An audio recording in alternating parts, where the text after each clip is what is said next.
इस पर भी चर्चा करेंगे। एक और बड़ी खबर इस बीच सामने आ रही है। बिहार काउंटिंग को लेकर तेजस्वी यादव आगे हो गए हैं। बड़ी जानकारी इस वक्त आप तक पहुंचा रहे हैं। तेजस्वी यादव इस वक्त आगे चल रहे हैं। 286 वोटों से तेजस्वी यादव आगे हो गए हैं। ये ग्राफ लगातार घटता और बढ़ता नजर आ रहा है। कुछ वक्त के लिए तेजस्वी यादव पीछे हुए थे राघोपुर से, जिसके बाद टेंशन उनकी बढ़ गई थी, लेकिन एक बार फिर अब तेजस्वी यादव आगे हो गए। इस वक्त की अहम जानकारी आप तक पहुंचा रहे हैं। बिल्कुल, तेजस्वी यादव आगे तो चल रहे हैं, लेकिन कहा जा सकता है कि बहुत बड़ा आंकड़ा नहीं है, बहुत ज्यादा फर्क नहीं है, अभी भी तब्दीली हो सकती है यहाँ।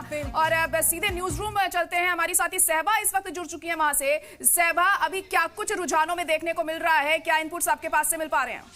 बिल्कुल ज़ाहिरा, आपको बताते चले लगातार रुझान यहाँ पर तेजी से आगे बढ़ रहे हैं। और अभी हाल ही में अपडेट आपने बताई, जो राघोपुर बहुत अहम सीट है, हाई प्रोफाइल सीट है, तेजस्वी यादव यहाँ से मैदान में है। वो अभी कुछ देर पहले तक पीछे चल रहे थे। एक मायूसी उनके जो चाहने वाले हैं और जो उनके हिमायती हैं उनके चेहरों पर देखने को मिल रही थी, लेकिन एक बार फिर से उन्होंने यहाँ पर बढ़त बनाई है और कुछ ही वोटों से अब वो आगे चलते हुए नजर आ रहे हैं। लेकिन देखना बेहद दिलचस्प होगा, अहम होगा कि अब वो बढ़त की तरफ आगे बढ़ेंगे या फिर से एक डिक्लाइन देखने को मिलेगा। और बहुत अहम यहाँ पर हो रहा है, जायरा और इरम दोनों आप लगातार बने हुए हैं। जिस तरह से हम देख रहे हैं कि चुनावों में जो जमीनी सतह पर कई सारी चीजों का जिक्र किया गया, जो मुद्दे उठाए गए, वो यहाँ पर आकलन करना उनका बहुत जरूरी हो जाता है कि कौन से मुद्दों को ज्यादा फोकस देते हुए एनडीए गठबंधन नजर आया। और